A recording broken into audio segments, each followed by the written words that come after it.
Fala, meus amigos, tudo bom? Iniciamos aqui o TRT 365 com teoria do direito do trabalho. Vamos começar ali dos primeiros pontos que são importantes para os nossos concursos com fontes do direito do trabalho. Então, nosso primeiro ponto, nosso primeiro vídeo, fontes do direito do trabalho. Temos que lembrar aquilo que cai em concurso. Então, primeiro tem ali na nossa tela fontes materiais. O que são as fontes materiais do direito do trabalho? Destaquei que são os fatos sociais. Que exemplos, o que são fatos sociais? Você está passando na rua, tem uma manifestação. Trabalhadores, pessoas reclamando da extensa jornada de trabalho ou da falta de equipamentos de proteção ou em virtude de algum acidente que vitimou um trabalhador. Aquilo é um fato social. É um fato social que pode desencadear uma norma jurídica, pode desencadear a criação de uma lei, por exemplo. Se ela desencadear a criação de uma lei, ela será chamada de um fato material, de uma fonte material do direito do trabalho. Quando nós pensarmos na lei, nós vamos lembrar o que? Foi aquele acidente que aconteceu e houve aquela reivindicação, aquela greve, aquela manifestação, aquela passeata. Tudo isso são fatos sociais, são fontes materiais do direito do trabalho.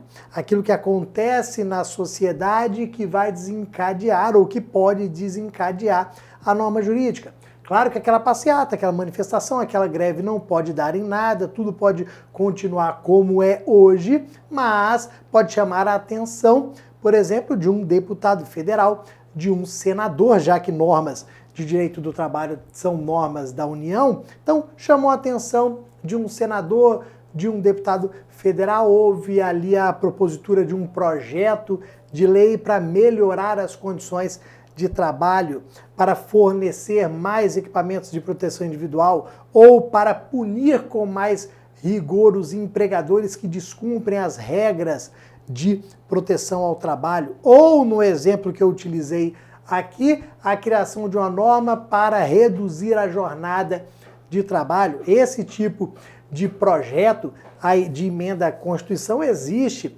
no nosso Congresso há anos para reduzir a jornada para 40 horas semanais. Já foi 48, com a Constituição de 88 atual, 44 semanais, e existem projetos para reduzir para 40. Então pode ser que um projeto desse seja aprovado. Temos uma lei nova, temos uma emenda à Constituição. Vejam que a partir do momento que aquele fato social desencadeia uma norma jurídica, nós passamos a falar em fontes formais, passamos a pensar nas fontes formais. Então, as fontes materiais vão desencadear as fontes formais, ou seja, a fonte formal exteriora, ou seja, demonstra para a sociedade qual é aquela mudança que foi implementada. Então, fontes formais, a própria origem do direito. Às vezes a gente se pergunta assim, mas por que eu tenho ticket alimentação? Por que eu tenho direito a plano de saúde? Onde está escrito que a jornada é no máximo 8 horas diárias, 44 horas semanais? Onde é que está escrito que eu posso ser demitido por justa causa caso não utilize os equipamentos de proteção individual? A resposta a todas essas perguntas vem ali das fontes formais. Aquele direito está previsto em alguma fonte formal, que pode ser, e aí temos uma divisão importante, que pode ser classificada em fontes formais autônomas e heterônomas. Então, o primeiro ponto que a gente tem que lembrar para as nossas questões, o que são fontes materiais, o que são fontes formais. Já fizemos aqui a diferença entre elas. Um são os fatos sociais, o outro é a exteriorização desses direitos, ou seja, a norma que prevê aquele determinado direito.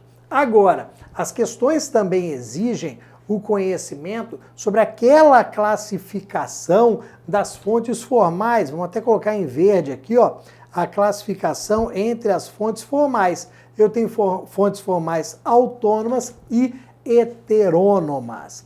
esta classificação, ela leva em consideração os sujeitos que criam essas normas. Quando eu falo em fontes formais autônomas, nós estamos pensando nos próprios sujeitos que são ali detentores dos direitos, ou seja, os próprios sujeitos da relação de emprego criando essas regras. Então, as fontes formais autônomas, o próprio sujeito, os próprios sujeitos da relação de emprego vão criar aquela fonte. Quem são os sujeitos da relação de emprego? Empregado e empregador. Aqui pode ser empregado e empregador, ou pode ser o sindicato que representa os empregados, o sindicato que representa os empregadores, ok? Pode ser qualquer um dos dois. Então, autônomos, os próprios sujeitos ou seus representantes estão criando aquelas normas. Agora, quando eu falo em heterônoma, eu tenho um terceiro em relação ao vínculo de emprego criando e impondo a regra. Então, eu tenho um terceiro em relação ao vínculo de emprego criando e impondo a regra. Quem é esse terceiro? O Estado. Então, na fonte formal heterônoma, eu tenho o Estado criando a norma e impondo a mesma aos sujeitos. O que muitas vezes acontece? Estão lá empregados e empregadores trabalhando normalmente, acordam, hoje, opa, entrou em vigor uma nova norma. Temos aqui uma medida provisória, temos aqui uma lei que entrou em vigor hoje, temos que nos adequar. A gente simplesmente se adequa àquela norma que foi criada pelo Estado, que é imposta a nós, ok? Vejam ali, ó, como fontes formais autônomas, nós temos aqui as normas coletivas, principais no dia a dia e também para as questões de concurso, os usos e costumes, ou seja, aquilo que os próprios sujeitos na relação de emprego costumeiramente realizam e acabam ali se adequando àquela situação. Então, as normas coletivas e os usos e costumes. A gente vai falar um pouquinho mais no slide posterior sobre normas coletivas, porque são as mais importantes realmente. E eu falei que as fontes formais autônomas são criadas ou pelos sujeitos da relação de emprego ou pelos seus representantes. Aqui, quando eu falo norma coletiva, eu estou pensando no sindicato. Então eu tenho o sindicato aqui criando a regra, representando aquela categoria, expondo a vontade daquela categoria na negociação, na criação daquela norma jurídica. Quando eu tenho as fontes formais heterônomas, impostas pelo Estado, pelo terceiro, eu tenho Constituição Federal, leis, medidas provisórias, decretos, sentença normativa. A sentença normativa ela é oriunda do Poder Judiciário, é Estado também, enquanto Constituição Federal, leis, decretos, medida provisória, vem do Executivo e do Legislativo, sentença normativa vem do Poder Judiciário. Temos tratados internacionais ratificados, e outros. Esses seriam as fontes formais heterônomas. Ok, pessoal? Então, sempre cuidado com essa primeira classificação. Isso daqui, essa tela cai em prova de concurso, depois nós vamos demonstrar através de questões para vocês, ok? Depois, para a gente fechar, eu estou falando em normas coletivas. Eu disse para vocês que as normas coletivas são as fontes formais heterônomas mais importantes que nós temos. Dentro de normas coletivas ou de negociação coletiva, nós temos duas espécies. Então, como espécies de normas coletivas ou de negociação coletiva, nós temos a convenção coletiva de trabalho e o acordo coletivo de trabalho.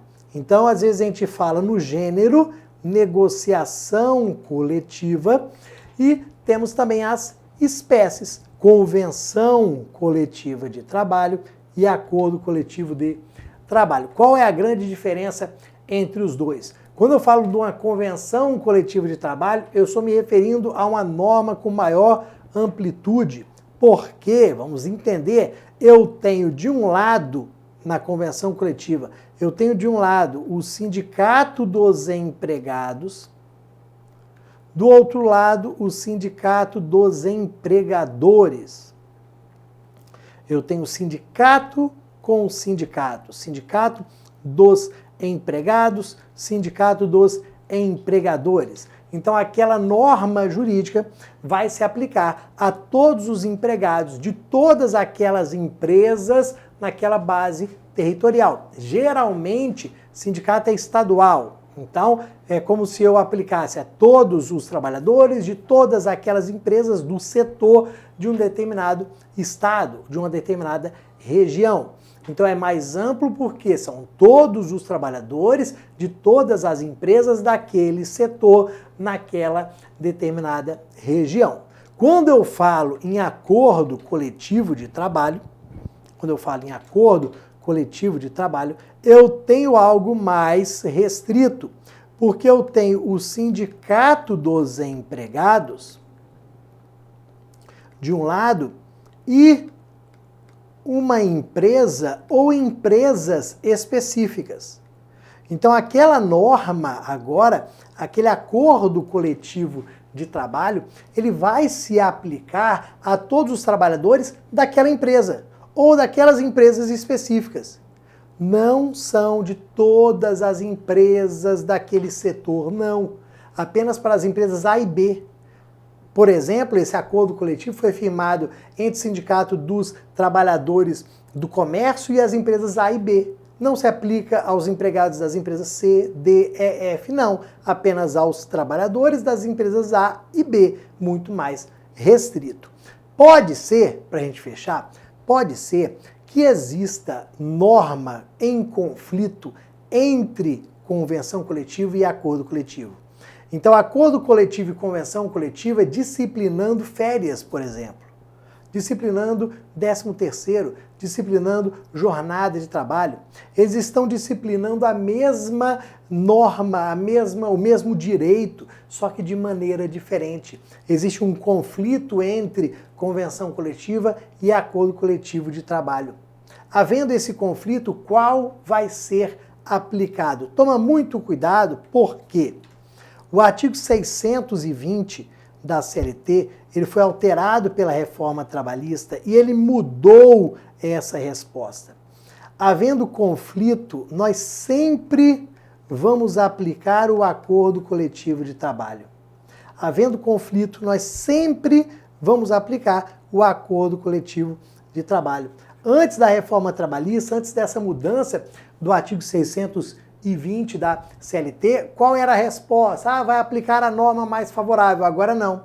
Sempre vamos aplicar o acordo coletivo de trabalho. Por quê? Porque a gente presume que é a norma mais favorável, porque é mais específica. Tá bom, meus amigos? Daqui a pouquinho a gente volta. Um abraço para vocês. Valeu!